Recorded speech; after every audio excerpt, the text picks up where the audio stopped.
Yes, in some ways. And how boys are treated, and therefore how boys come to think of themselves. That's correct. Shame. Yes. Let me say it again. Go ahead. Shame is at the heart of how others behave toward boys on our playing fields, in schoolrooms, summer camps, yes, and in our homes. How true. How we use the shame mechanism to control that young boy. And we wonder why he does not know how to be in a successful relationship with a woman when he grows up. It's because we as parents have damaged these boys at a young age because we're going by what society say, not what the scripture tells us to do.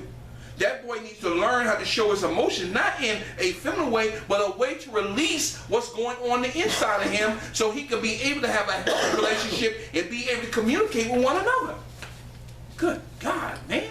Go ahead, go down. Let's go to mixed messages, society, and new expression from boys. We getting ready to roll on out of here. Mixed messages, society's new exception for boys. But there is another problem too. Societies, yes, let me say that again. Societies, no exception for boys today, are in direct conflict with the teachers of the boy code. Okay, or the man code.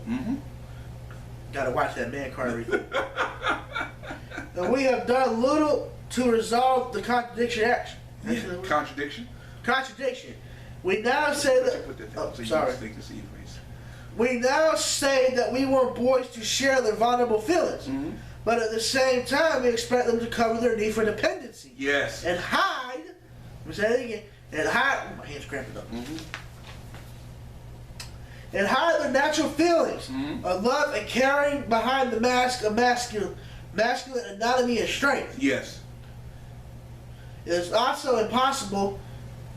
It's an impossible assignment for any boy, or for that matter, any human being. That's right. So what happens is, when society puts a stigma on us or something, we will never be successful as men. Or so I use that term loosely, so-called men, because the definition of what they call man or manhood is false. It's a lie.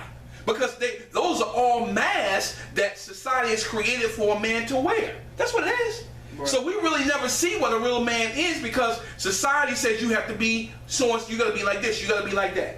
So we never know. I want to read this right here. Woo, go ahead. Silence of lost boys. All right. Often the result of all of this conflation. Is that the word, conflation? Conflation, that's correct, sir. Yeah. Signals is that the boys decide to be silent. They learn to suffer quietly and retreat behind the mask of masculinity. Yes. They cannot speak and we cannot hear.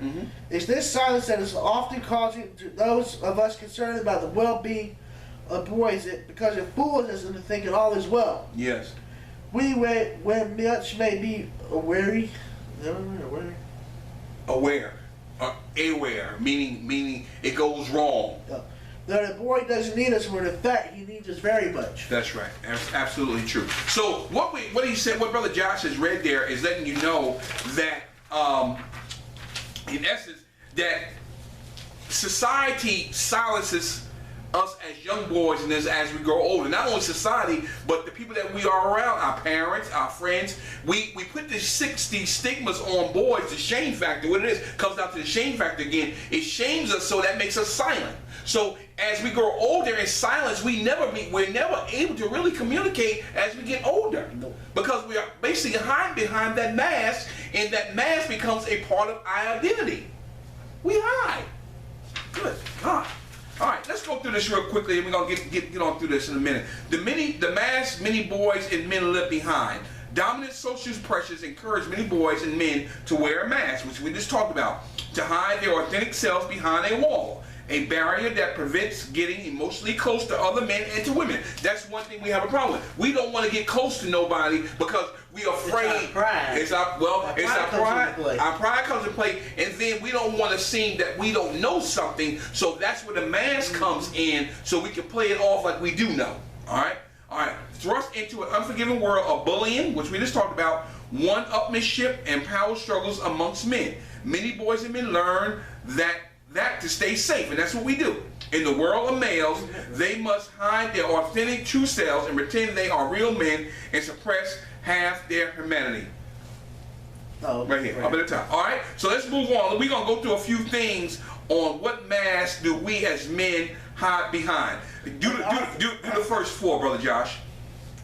An author said the mask is like the cover of a book. It's an image thing. Men have to give that rough, tough image and to keep part of themselves in check. Maintain a front. That's right, a mask. All right. Let's go through the first 4 or 5. 1, don't be weak. What does that mean? I don't think I got to go any further with that. There it is. Don't be weak, man. That's one of the masks we hide behind. That's what your parents would tell you. That's what your friends gonna tell you. Don't be weak. Don't be a wimp. Don't be a sissy. All right.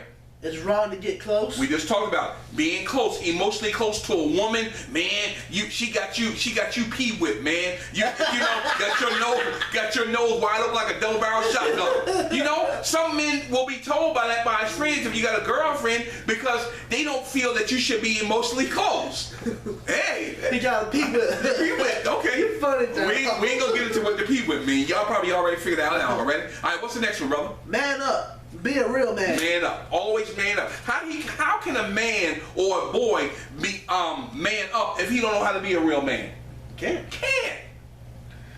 It's right to struggle for power amongst men. Oh, so it's all right to pretend like you strong or you better than another man. You put on that persona. You put on that persona. You put on that mask. It's all right. You put on that thug persona. Yeah. Okay. All right, last one. No, we gotta do number 6 too. That's powerful. Okay. Number 5, you got to be a man's man in front of your mate. See, so that's pretending that you. So you're gonna be pretending that you cool with your boys. Mm-hmm. All right. All right, number 6. This is very powerful, right? Okay. You must use violence or be willing to use violence. Good God from Zion. That's huge. Putting up a front to other men crosses over to relationships with women. Yeah, it is. If you put a front in front of other men, you're gonna have a front with your girlfriend or with your wife. Same thing. Cultural representations of masculinity are believed to be one of the strongest factors leading to men's abuse and control over women. That's right. Because they don't know what a real man is. And just like you said earlier, Brother Josh, with your coming up with the abuse, and we talked about these things in the past, is that if that's what we know growing up, that's what we're going to project in our lives. That's right. Right? Because at an early age, you're taught to hate. Yeah. It goes back to a broadcast we did a couple weeks ago about racism. Oh yeah. Just like this is a taught behavior. Racism is a taught behavior as well. Absolutely. I wanted to say something about that when we first started getting into this. It's a taught behavior. Yes, it's a taught behavior. Let me say something. Go ahead, brother. You know, when the KKK, they hid behind the mask. Yeah, hid behind the mask. Because they didn't want to show their true selves. Somebody put on Facebook yesterday, it was talking about the KKK, but it had a little, like, you know, when you do the little post and you put the pictures and stuff on. So they said that the leaders of the KKK, and then they turn out to be your lawyers, your police officers, stuff like that. Sure. So they're afraid to show their true selves. Yeah. All right. So, okay, we're going to turn over. We're going to talk about the types of people that wear masks. Wow. The obnoxious. Oh, talk about that for a minute, Brother Josh. Easily identified by the boorish propensity to talk first, think later, always running off at the mouth. These people rarely have anything to hide aside from their gross insecurity. That's right. I got that over. That's right. Basically, they're hiding because they're very insecure. So they're always talking to make you believe that they are somebody important, that they know it all. But in actuality, they're very insecure. But they want to be seen by talking so you can notice who they are. But in actuality, they're very obnoxious, and they hide behind that mask of being obnoxious. What's the second one mask that what the second type of person that hides behind masks? The pretty dunce. The pretty dunce. Go ahead. People who are very physically calmly use the facet of their being for everything that they do. I think I got no further. So what does that mean? What does that mean to you? People who very physically comely use the facet of being for everything they do. Meaning what? They do what they want to do. Well, but also they think they think they look good. They got good appearance. The pretty boy. So there you go, the pretty boy. There you go. Because it says here, since they notice from an early age that their looks get positive results, 80% of the time they tend not to develop any other characteristics of their personality, thus come off as either airhead or hopelessly arrogant. That's it. What's the next one? The pious. The pious. Uh-huh. The people are hiding two things. Okay, what are they hiding? The fact that they often have the most sins to hide. And two, the fact that they aren't really very bright. That is good. So they're hiding one because they have a lot of skeletons in their closet and they don't want you to find out. Or they're not really bright at all. They ain't really bright at all. So they have to pretend. There goes the mask again. They have to pretend. Okay, there it is. What's legalistic? Legalistic person that hides behind the mask. People who always use rules to see the discussion or to defend themselves are completely incapable of independent thought. There you go. So they always try to bring the rules and regulations up on how it's supposed to be this and how it's supposed to be that. But in actuality, they can't even abide by the rules because they hide behind the mask. Yep. But they're presented to you like they know so much, and then they try to condemn you for doing something wrong, but in actuality, those words will come back and condemn themselves, but you don't see it in the light because they're hiding behind that mask of being legalistic. You funny, Daryl. Number 5, the drama queen or king. There it is, and I know a lot of them. Good God from Zion. People who love to overreact are the most deceptive? Is that the word? Deceptive? Mask wearers. Stop right there. Now so, you gotta go no further. Do you know, girl? I know a lot of people that put on, they do that, and there's always something going on. Well, you know this happened, and I did this, and I did that, and why is it always? Why is always? You know, it always seems that people like that, they always got so much going on. Why is that? They create the problems themselves. They create the drama. They create it, and you got men out there that create drama too because they want to be seen. So if that's the case, they want to be seen, then they are a drama king or a drama queen. Good God from Zion. The closet freak. Closet freak. Good God from Zion. Whoa. There are two kinds of shy people. All right. One that are really genuinely shy, and two, for those whom shyness is provision. And what does that mean? I don't know. Okay, let's look at the second. It says here, the second lot wear their shyness as a mask to hide from the fact they are closet freaks. Meaning, have you ever heard the phrase, Brother Josh, the ones that are quiet, those are the ones you need to watch out for? Uh-huh. All right now. Those people that fight. So you don't know. So they have the capacity to be the most worst, obnoxious, wild animals, especially in the bedroom. But they don't want just anyone to know. All right? Might as well be for real. Come on now. Might as well be for real about it. Number 7. The caustic? The caustic. People who are consistently cynical. Cynical. All right. Vitriolic. Uh-huh. Or consistently use strong caustic language. Mm-hmm. So people who like to use a lot of curse words. Curse words. Cynical, always being smart mouth, always being sarcastic. Why are you being that way? You know, see, that's a mask. That's a mask. That's a mask. Take it off. Why are you being sarcastic all the time? What's the problem? There's an issue going on if you gotta always be sarcastic. What's going on? Tell me. See, when I was growing up, my whole family used to just like blah cuss words. Okay. But like now that I'm grown, I take it and I put it into my vocabulary. So see, I gotta learn how to tone it down. Okay, so see what it is, that's a release for you because of what happened in your past. So you use it as a release and nobody else don't know that, but you know what you're doing. You see what I'm saying? So that is a mask you wear, but you're trying to release it and learn how to do it in a different way. You see? Number 9, funny. No, let's go to 8, the passive aggressive. Read that, Brother Tyron. Okay, these are people who want to communicate your violation of one of their insignificant little pet peeves. They prefer to leave you little notes here and there to express their dissatisfaction. Have you ever seen people like that in your office? I know if you worked in an office setting or if you work in an office setting. My teacher used to when I was in my last semester. She used to write me a little note, encouragement notes. Okay, well that's good. Well, that's a positive. But you got some people that work in an environment where their boss or a coworker may leave a note to saying you did this and you did that.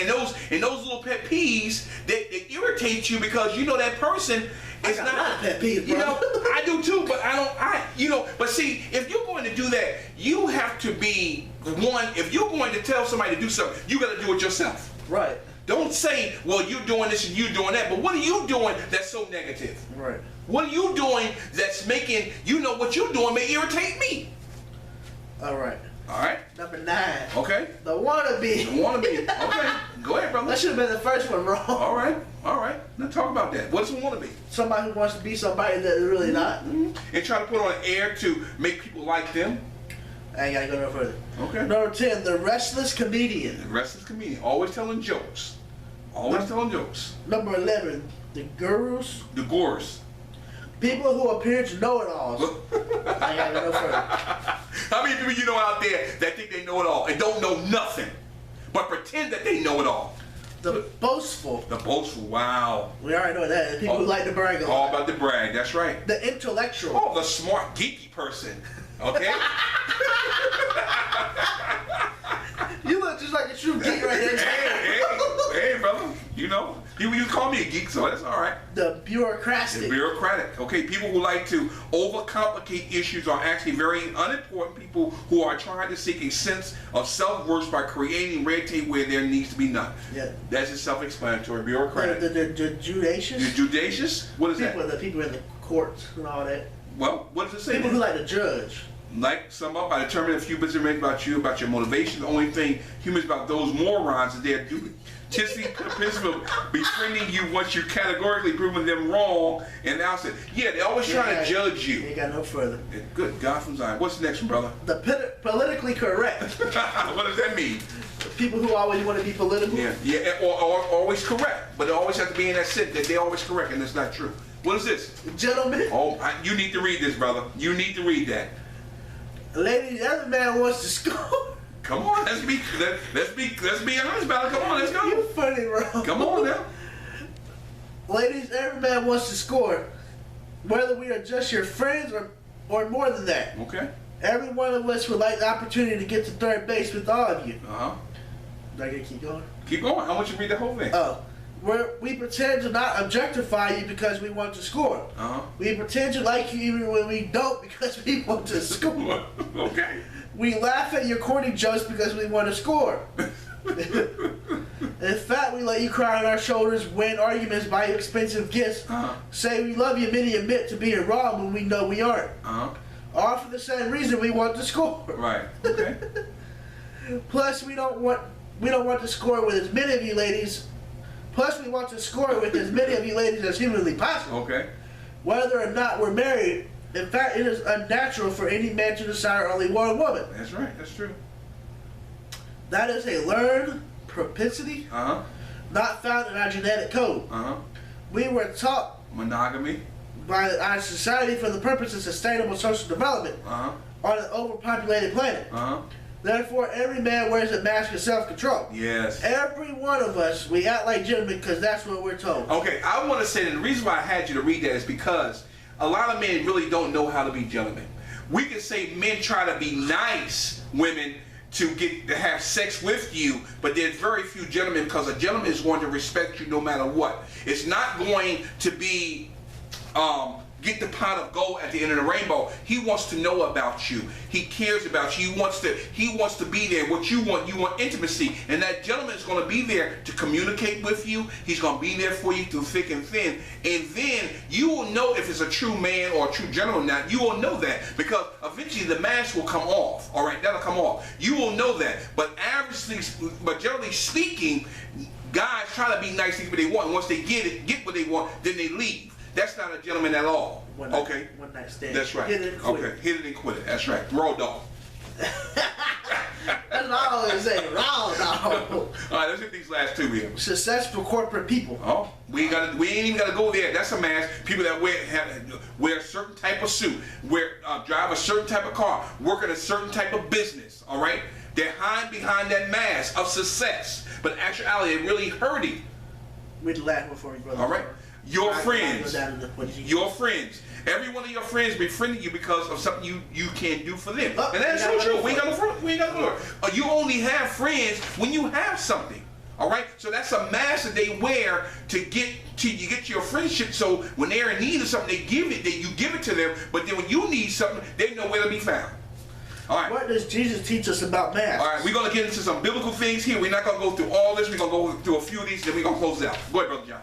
Jesus was upset at the Pharisees one day because they would dress fancy and act like they loved God. Yes. But really they were mean and unkind to people. That's right. Jesus said in Matthew 23:25, verses 25 and 26, that they were like a tomb or a casket that was